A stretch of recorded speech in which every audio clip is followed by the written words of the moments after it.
舀起大锅好料，里头有虾米、笋丝、鱼板以及厚实的鲔鱼块，这可是从东港每天新鲜直送来的，不靠味素就有满满的海味。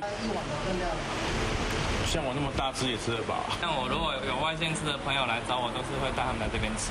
让屏东在地人自豪的家乡美食，游客们就趁着国庆烟火，在屏东来趟吃喝玩乐之旅吧。除了位在市区忠孝路上这家小个短袜的本汤，3分钟路程之外，这间奇鱼藕类也是让人看了口水直流。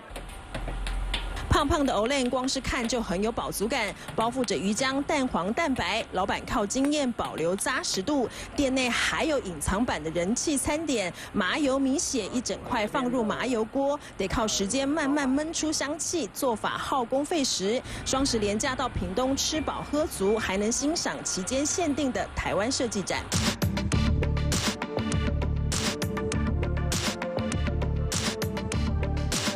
透过光影和声音特效融入地景，让台糖县民公园瞬间成了梦幻夜世界。这次双十国庆烟火在屏东河滨公园释放，也引爆了订房潮。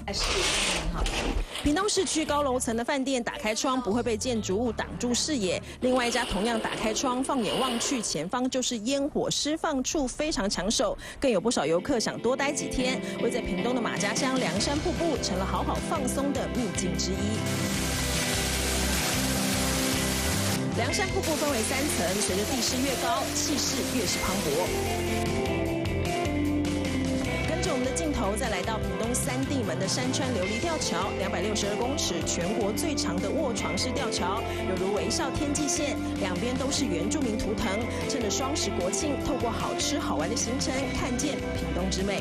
3立新闻朱韵杰、赖丽香，屏东报道。